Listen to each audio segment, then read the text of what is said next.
2025 बॉलीवुड के लिए ये साल किसी भव्य अवार्ड नाइट जैसा नहीं था, बल्कि एक ऐसा कमरा था जिसमें चारों तरफ शीशे लगे थे और इंडस्ट्री को मजबूरन खुद को देखना पड़ा, बिना मेकअप, बिना बैकग्राउंड म्यूजिक, बिना पीआर के शोर के।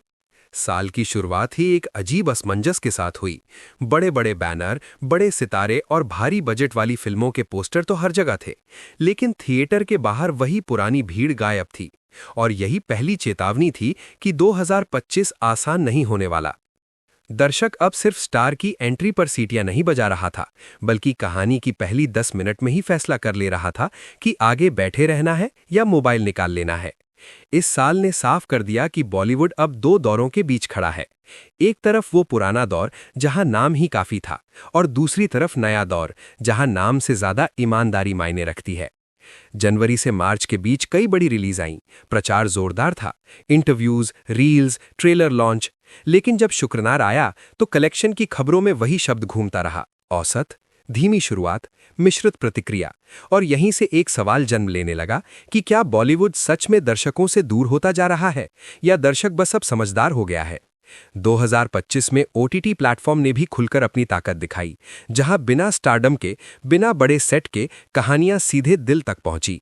और यही तुलना बॉलीवुड के लिए सबसे तकलीफदेह रही, क्योंकि दर्शक अब ये पूछने लगा कि अगर घर बैठे बेहतर कहानी मिल रही है तो थिएटर क्यों जाऊं। और ये सवाल किसी आलोचक का नहीं, बल्कि टिकट खिड़की पर खड़े आम आदमी का था। इस साल स्टारडम का मिथ भी बुरी तरह हिला। कुछ ऐसे नाम जिनका नाम सुनते ही पहले ओपनिंग की गारंटी मानी जाती थी, अब वही नाम बॉक्स ऑफिस रिपोर्ट में सफाई देता नजर आया। वहीं कुछ कम चर्चित चेहरों ने चुपचाप ऐसी फिल्में दी जिन पर सोशल मीडिया पर शोर नहीं था, लेकिन दिलों में जगह थी। 2025 ने यह भी दिखाया कि पीआर अब दो धारी तलवार बन चुका है। ज्यादा चमक अक्सर सच्चाई को ढक देती है, और दर्शक अब उस ढकने को पहचान लेता है। साल के बीच आते आते इंडस्ट्री के भीतर की बेचैनी बाहर दिखने लगी। इंटरव्यूज में तल्खी, सोशल मीडिया पर छुपे तंज, और कई बार ये एहसास कि सब कुछ ठीक होने का अभिनय किया जा रहा है, जबकि अंदर कुछ टूट रहा है। यही वो साल था जहां कमबैक शब्द सबसे ज्यादा इस्तेमाल हुआ, लेकिन हर कमबैक सफल नहीं हुआ। कुछ लोगों ने साबित किया कि अनुभव अभी जिंदा है, और कुछ ने यह भी दिखा दिया कि समय किसी का इंतजार नहीं करता। 2025 में दर्शकों का रिश्ता सिनेमा से बदला हुआ था। अब वो सिर्फ मनोरंजन नहीं चाहता था, बल्कि सवाल चाहता था, सच्चाई चाहता था, या कम से कम ईमानदारी चाहता था। यही वजह थी कि कुछ फिल्में भले ही बड़ी हिट न रहीं, लेकिन चर्चा में रहीं क्योंकि उन्होंने कुछ कहने की कोशिश की। वहीं कुछ चमकदार प्रोजेक्ट रिलीज के एक हफ्ते बाद ही यादों से गायब हो गए। इस साल ने बॉलीवुड को यह भी एहसास कराया कि सोशल मीडिया अब सिर्फ प्रमोशन का जरिया नहीं, बल्कि अदालत भी बन चुका है, जहां ट्रेलर से लेकर पोस्टर तक सब पर तुरंत फैसला सुनाया जाता है, और ये फैसला अक्सर बॉक्स ऑफिस से पहले आ जाता है। 2025 में एक और बड़ा बदलाव ये रहा कि दर्शक अब हम जैसे लोग को पर्दे पर देखना चाहता है। ज्यादा परफेक्ट चेहरे, ज्यादा बनावटी संवाद और ज्यादा फॉर्मूला उसे अब थका देता है। यही कारण था कि कुछ फिल्में कम स्क्रीन के बावजूद लंबा सफर तय कर गईं। इस साल के अंत तक आते आते एक बात बिल्कुल साफ हो गई कि बॉलीवुड किसी संकट में नहीं है, बल्कि बदलाव की पीड़ा से गुजर रहा है, जैसे हर कला का माध्यम गुजरता है।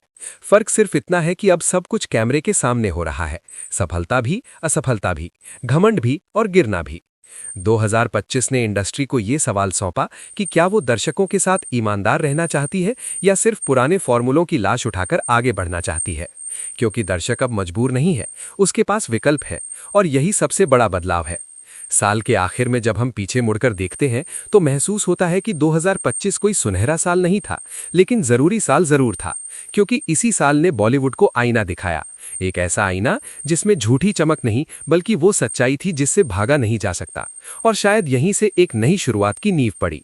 एक ऐसा सिनेमा जो कम चिल्लाएगा, ज्यादा सुनेगा, और शायद फिर से दर्शक के दिल तक पहुंचेगा।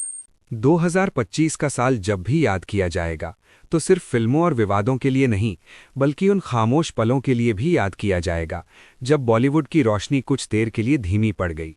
जब खबर आई कि कोई ऐसा इंसान चला गया जिसने कभी कैमरे के सामने खड़े होकर हमें हंसाया था, रुलाया था, सोचने पर मजबूर किया था, और अचानक एहसास हुआ कि सिनेमा सिर्फ रिलीज डेट और बॉक्स ऑफिस नंबर नहीं होता, बल्कि सांस लेते हुए लोग होते हैं जिनकी मौजूदगी से वो जिंदा रहता है। 2025 में जब एक एक करके कुछ नाम हमेशा के लिए खामोश हो गए तो सोशल मीडिया पर श्रद्धांजलियां आईं, पुराने सीन शेयर हुए, डायलॉग दोहराए गए, लेकिन उन सब के बीच एक खालीपन था जिसे कोई पोस्ट भर नहीं सकता था, क्योंकि ये वो कलाकार थे जिनके साथ एक पीढ़ी बड़ी हुई थी, जिनकी आवाज़, चाल, मुस्कान या संगीत हमारे जीवन के किसी न किसी मोड़ से जुड़ा हुआ था।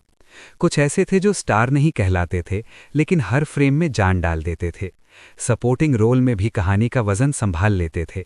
और आज जब वो नहीं हैं तो महसूस होता है कि सिनेमा की असली रीढ़ अक्सर वही लोग होते हैं जिनका नाम पोस्टर पर सबसे ऊपर नहीं होता। 2025 ने हमें ये भी याद दिलाया कि कलाकार का जीवन पर्दे के पीछे कितना अकेला हो सकता है। तालियों के बीच खड़े इंसान को भी अंततः उसी सन्नाटे से गुजरना पड़ता है जिससे हर आम आदमी गुजरता है। फर्क सिर्फ इतना है कि उसके जाने पर कुछ देर के लिए दुनिया रुककर उसे याद करती है। इस साल जिन लोगों को हमने खोया उनमें कुछ ऐसे थे जिन्होंने दशकों तक काम किया, बदलते दौर देखे, ब्लैक एंड वाइट से डिजिटल तक का सफ़र तय किया, और कुछ ऐसे भी थे जो अपेक्षाकृत जल्दी चले गए, जिनसे अभी और बहुत कुछ उम्मीद थी। और शायद यही सबसे ज़्यादा चुभने वाला सच है कि कला में पूरा हो जाना जैसी कोई चीज़ नहीं होती। जब ये खबरें आईं तो कई पुराने इंटरव्यूज़ फिर से वायरल हुए, जिनमें ये कलाकार अपने संघर्ष, अपने डर, अपनी उम्मीदों की बात कर रहे थे। और तब समझ आया कि जो इंसान हमें पर्दे पर इतना मजबूत लगता है वो अंदर से कितना संवेदनशील भी हो सकता है। 2025 में इन विदाइयों ने बॉलीवुड को एक पल के लिए चुप कर दिया। सेट्स पर कुछ देर की खामोशी छाई, शूटिंग्स रुकीं, सोशल मीडिया का शोर थोड़ी देर के लिए धीमा हुआ, और शायद उसी खामोशी में इंडस्ट्री ने खुद से ये सवाल भी पूछा कि क्या हम अपने कलाकारों को जीते जी उतना सम्मान देते हैं जितना उनके जाने के बाद देते हैं। इस साल की एक बड़ी सच्चाई ये भी रही कि कई कलाकार अपने आखिरी समय में काम की तलाश में थे, कुछ बीमारियों से जूझ रहे थे, कुछ गुमनामी से। और ये वो पहलू है जिस पर कैमरे कम जाते हैं, क्योंकि ग्लैमर की दुनिया अपने दर्द को अक्सर छुपा कर रखती है। जब श्रद्धांजलि के वीडियो बने तो हमें उनके बेहतरीन सीन फिर से देखने को मिले। कहीं एक संवाद जो आज भी रोंगटे खड़े कर देता है, कहीं एक गीत जो आज भी आंखें नम कर देता है, और कहीं एक ऐसा किरदार जो हमें हमारी ही कमजोरियों से रूबरू कराता है। और तभी एहसास होता है कि कलाकार चला जाता है लेकिन उसका काम समय से आगे निकल जाता है। 2025 में ये विदाइयां सिर्फ मौत की खबर नहीं थीं, बल्कि एक पीढ़ी के धीरे धीरे पर्दे से हटने का संकेत भी थीं। एक ऐसा बदलाव जहां अनुभव की जगह अब जल्दीबाजी ले रही है, और शायद इसी वजह से ये नुकसान और ज़्यादा भारी महसूस होता है। इन कलाकारों के जाने के बाद कई लोगों ने ये भी कहा कि अब वैसा सिनेमा नहीं बनता, अब वैसी गहराई नहीं रही। लेकिन सच्चाई शायद ये है कि वो गहराई उन लोगों की वजह से थी जिन्होंने सिनेमा को सिर्फ पेशा नहीं बल्कि साधना माना। और जब साधक चला जाता है तो साधना भी थोड़ी सूनी हो जाती है। 2025 में जिन चेहरों को हमने खोया वो सिर्फ कलाकार नहीं थे, वो हमारी यादों का हिस्सा थे। किसी के बचपन की दोपहर, किसी की पहली थिएटर विजिट, किसी के अकेलेपन का सहारा। और यही वजह है कि उनकी विदाई व्यक्तिगत लगती है, जैसे परिवार का कोई सदस्य चला गया हो। इस एपिसोड का मकसद आंसू बहाना नहीं बल्कि याद करना है, इसलिए कि याद करना ही सबसे बड़ा सम्मान है। उन किरदारों को फिर से देखना, उन आवाज़ों को फिर से सुनना, और ये समझना कि सिनेमा का जादू इंसानों से बनता है, मशीनों से नहीं। 2025 ने हमें ये सिखाया कि हर नया साल नई रिलीज लेकर आए या ना लाए, लेकिन हर साल कुछ पुराने पन्ने हमेशा के लिए बंद कर देता है, और उन बंद पन्नों के बीच जो लिखा है वही हमारी विरासत है। आज जब हम 2025 के अंत में खड़े होकर पीछे देखते हैं तो महसूस होता है कि कुछ चेहरे अब नए पोस्टर में नहीं दिखेंगे, कुछ नाम अब क्रेडिट रोल में नहीं आएंगे, लेकिन जब भी पर्दा उठेगा कहीं न कहीं उनकी परछाई ज़रूर होगी, क्योंकि सच्चे कलाकार कभी पूरी तरह जाते नहीं हैं, वो बस पर्दे के उस पार चले जाते हैं जहां से तालियों की आवाज़ आती रहती है। 2025 का बॉलीवुड अगर किसी एक शब्द में समझना हो तो वो शब्द होगा विरोधाभास, क्योंकि इसी साल कुछ ऐसी फिल्में आईं जिन्होंने याद दिलाया कि हिंदी सिनेमा अभी जिंदा है, और उसी साल ऐसे विवाद भी उभरे जिन्होंने ये सवाल खड़ा कर दिया कि क्या सिनेमा अब अपनी फिल्मों से ज़्यादा अपनी सुर्खियों के लिए जाना जाने लगा है। साल की शुरुआत में ही कुछ फिल्मों ने बिना ज़्यादा शोर के दर्शकों को चौंकाया। सीमित बजट, सीमित स्क्रीन, लेकिन मजबूत कहानी और सधी हुई अदाकारी के दम पर इन फिल्मों ने धीरे धीरे अपनी जगह बनाई। सोशल मीडिया पर इन्हें अंडररेटेड, ईमानदार सिनेमा जैसे शब्द मिले और ये साबित हुआ कि दर्शक अब धैर्य रखता है, अगर उसे महसूस हो कि सामने जो दिख रहा है वो सच्चा है। इसके उलट कुछ बड़े प्रोजेक्ट ऐसे भी रहे जिनसे उम्मीदें आसमान छू रही थीं। ट्रेलर रिलीज के साथ ही रिकॉर्ड टूटने की बातें होने लगीं, लेकिन रिलीज के बाद वही फिल्में चर्चा के बावजूद दर्शकों को बांध नहीं पाईं। और यहीं से 2025 की सबसे कड़वी सच्चाई सामने आई कि अब चर्चा और संतुष्टि दो अलग-अलग चीजें हो चुकी हैं। इसी साल फिल्मों के कंटेंट को लेकर बहस भी तेज रही। कहीं इतिहास के साथ छेड़छाड़ का आरोप लगा, कहीं भावनाओं को ठेस पहुंचाने की बात उठी, और कहीं आर्ट बनाम सेंसिटिविटी की बहस फिर से जिंदा हो गई। और इन बहसों ने फिल्मों से ज्यादा उनके इरादों को कटघरे में खड़ा कर दिया। 2025 में सेंसर, नोटिस और कानूनी प्रक्रियाएं भी सुर्खियों में रहीं। कई बार ऐसा लगा कि फिल्म रिलीज से पहले ही अदालत की सीढ़ियां चढ़ रही है और फैसला जज से पहले सोशल मीडिया सुना रहा है, जहां ट्रेलर के कुछ सेकंड के क्लिप पर ही पूरे इरादे तय कर दिए जाते हैं। इसी दौरान कुछ कलाकार अपने काम से ज्यादा अपने बयानों की वजह से चर्चा में रहे। इंटरव्यू में कही गई एक लाइन, स्टेज पर बोला गया एक वाक्य या सोशल मीडिया पर किया गया एक पोस्ट, और देखते ही देखते मामला विवाद में बदल गया। सफाई आई, माफी मांगी गई, और फिर भी सवाल वहीं रह गया कि क्या आज के दौर में कलाकार की जिम्मेदारी पहले से कहीं ज्यादा बढ़ चुकी है। 2025 का एक बड़ा पहलू ये भी रहा कि कई पुराने मामले फिर से सुर्खियों में लौटे। अदालतों में तारीखें पड़ीं, मीडिया वैन खड़ी रहीं और कैमरे बार बार वही दृश्य दिखाते रहे। कार से उतरता कलाकार, चेहरे पर चश्मा, सवालों से बचती नजरें, और ये एहसास कि स्टारडम किसी को कानून से ऊपर नहीं रखता। वहीं कुछ मामलों में लंबी कानूनी लड़ाई के बाद राहत की खबरें भी आईं, जिसने ये याद दिलाया कि न्याय भले धीमा हो, लेकिन हर कहानी एक ही तरह से खत्म नहीं होती।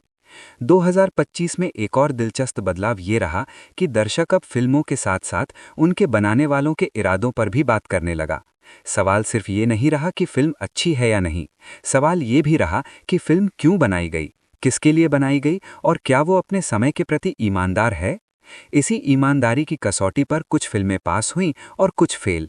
और शायद यही वजह थी कि कुछ औसत फिल्में भी सम्मान के साथ याद की गईं, जबकि कुछ तकनीकी रूप से शानदार प्रोजेक्ट भी दिल से उतर नहीं पाए। सोशल मीडिया ने 2025 में बॉलीवुड को सबसे ज्यादा प्रभावित किया। यहाँ फिल्में रिलीज से पहले जज हो रही थीं, कलाकार बयान से पहले ट्रोल हो रहे थे, और कई बार ऐसा लगा कि कहानी से ज्यादा हैशटैग ताकतवर हो गया है। लेकिन इसी सोशल मीडिया ने कुछ सच्ची फिल्मों को आवाज भी दी, जिन्हें शायद पुराने सिस्टम में इतना स्पेस नहीं मिलता। इस पूरे साल में एक चीज साफ हो गई कि विवाद अब बॉलीवुड का साइड इफेक्ट नहीं, बल्कि उसके रोजमर्रा का हिस्सा बन चुका है। फर्क सिर्फ इतना है कि कुछ विवाद खुद ब खुद जन्म लेते हैं और कुछ जानबूझकर हवा दी जाती है, और दर्शक अब दोनों में फर्क समझने लगा है। 2025 के अंत तक आते आते फिल्में, विवाद और अदालत तीनों एक ही कहानी के 3 अध्याय लगने लगे, जहां सिनेमा सिर्फ पर्दे तक सीमित नहीं रहा, बल्कि बयान, बहस और फैसलों के बीच झूलता रहा। और शायद यही इस साल की सबसे बड़ी पहचान रही कि बॉलीवुड ने जितना कैमरे के सामने अभिनय किया, उतना ही कैमरे के बाहर भी। लेकिन इस सब के बीच अगर कोई उम्मीद की किरण थी, तो वो ये कि जब भी एक सच्ची फिल्म आई, जब भी किसी कलाकार ने बिना शोर के अच्छा काम किया, दर्शक ने उसे पहचाना। और यही भरोसा दिलाता है कि चाहे कितना भी विवाद क्यों ना हो, सिनेमा का असली मूल्य अंततः कहानी और ईमानदारी से ही तय होगा। जब 2025 अपने आखिरी पड़ाव पर पहुंचा और बॉलीवुड ने पीछे मुड़कर देखा, तो ये एहसास सबसे पहले उभरा कि ये साल किसी जीत का जश्न नहीं था, बल्कि आत्ममंथन का दौर था। एक ऐसा साल जिसने इंडस्ट्री को तालियों से ज्यादा सवाल दिए और पोस्टर से ज्यादा आईने दिखाए।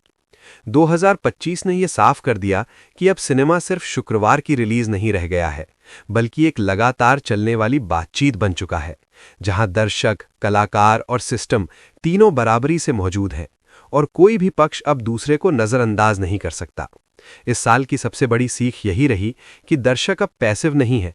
वो चुपचाप जो परोसा जाए उसे स्वीकार करने वाला नहीं, बल्कि सोचने वाला, तुलना करने वाला और सवाल पूछने वाला बन चुका है। और यही बदलाव बॉलीवुड के लिए सबसे बड़ी चुनौती भी है और सबसे बड़ा मौका भी।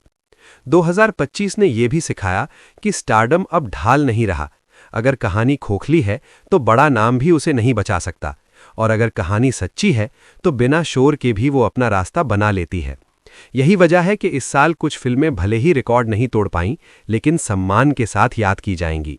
इस साल इंडस्ट्री ने यह भी समझा कि विवाद तात्कालिक ध्यान दिला सकता है, लेकिन स्थायी जुड़ाव नहीं, क्योंकि दर्शक कुछ दिनों तक बहस में उलझ सकता है, लेकिन अंत में वही फिल्म या कलाकार उसके साथ रहता है जो उसे भीतर से छूता है।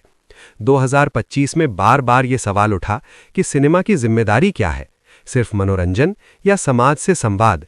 और शायद इसका जवाब भी इसी साल के अनुभवों में छुपा है कि सिनेमा तब सबसे ताकतवर होता है जब वो उपदेश नहीं देता, बल्कि आईना दिखाता है।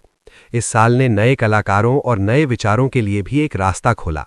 कुछ चेहरे बिना ज्यादा शोर के आए, बिना भारी पीआर के टिके, और ये संकेत दिया कि आने वाला समय शायद ज्यादा विविध, ज्यादा सच्चा और ज्यादा प्रयोगशील होगा। ओटीटी और थिएटर की लड़ाई भी 2025 में किसी नतीजे पर नहीं पहुंची, लेकिन एक बात जरूर तय हो गई कि दोनों का अस्तित्व अब एक दूसरे के खिलाफ नहीं, बल्कि एक दूसरे के साथ है। दर्शक कहानी को जगह के आधार पर नहीं, गुणवत्ता के आधार पर चुन रहा है, और यही बदलाव आने वाले सालों में सिनेमा की शक्ल तय करेगा। 2025 ने यह भी दिखाया कि इंडस्ट्री के भीतर संवाद की कमी अब छुपी नहीं रही। कलाकार, निर्माता, निर्देशक सब अपनी अपने दबाव में हैं, और यही वजह है कि कई बार असंतुलन बाहर दिखता है, लेकिन शायद यही असंतुलन नए संतुलन की तलाश का पहला कदम भी है। साल के अंत में यह साफ हुआ कि बॉलीवुड किसी अंत की ओर नहीं बढ़ रहा, बल्कि एक संक्रमण काल से गुजर रहा है, जैसे हर कला माध्यम गुजरता है, जहां पुरानी आदतें टूटती हैं, नए नियम बनते हैं और कुछ समय के लिए अराजकता छा जाती है। 2025 की सबसे बड़ी देन शायद यही रही कि उसने इंडस्ट्री को यह मजबूर कर दिया कि वो अपने दर्शक को फिर से सुने, न कि सिर्फ उसे बेचने की कोशिश करे। और यही सुनना अगर ईमानदारी से जारी रहा तो 2026 सिर्फ एक नया कैलेंडर ईयर नहीं, बल्कि एक नई सोच की शुरुआत हो सकता है। आने वाला साल शायद कम शोर वाला हो, शायद कम रिकॉर्ड टूटे, लेकिन अगर 2025 की सीख सही से समझी गई तो 2026 में ऐसी फिल्में जरूर आएंगी जिन पर बहस कम और भरोसा ज्यादा होगा। ऐसी कहानियां जो ट्रेंड से नहीं, जरूरत से जन्म लेंगी, और ऐसे कलाकार जो चमक से नहीं, काम से पहचाने जाएंगे। आज जब हम 2025 को अलविदा कह रहे हैं, तो ये अलविदा किसी थके हुए साल का नहीं, बल्कि एक जरूरी पड़ाव का है, जिसने हमें सिखाया कि सिनेमा सिर्फ भागने का जरिया नहीं, बल्कि सामना करने की ताकत भी हो सकता है। शायद यही वजह है कि 2025 भले ही आसान नहीं था, लेकिन जरूरी था, क्योंकि बिना सवालों के जवाब नहीं मिलते और बिना अंधेरे के रोशनी की कीमत समझ नहीं आती। और यहीं पर इस सफर का समापन करते हुए बस इतना ही कहना है कि बॉलीवुड अभी जिंदा है, सांस ले रहा है, लड़खड़ा रहा है, लेकिन गिरा नहीं है। और अगर वो दर्शक के साथ ईमानदार रहा तो आने वाला वक्त शायद फिर से जादू रचे। ये था 2025, जैसा रहा वैसा ही, बिना सजावट, बिना शोर, यादों के साथ, सवालों के साथ, और उम्मीद के साथ कि अगली सुबह बेहतर होगी। और अगर आपको ये सफ़र, ये ईमानदार बातचीत पसंद आई हो तो फिल्मी झरोखा को सब्सक्राइब कीजिए, वीडियो को लाइक और शेयर कीजिए, क्योंकि सिनेमा पर बातें ज़रूरी हैं, तभी सिनेमा जिंदा रहता है।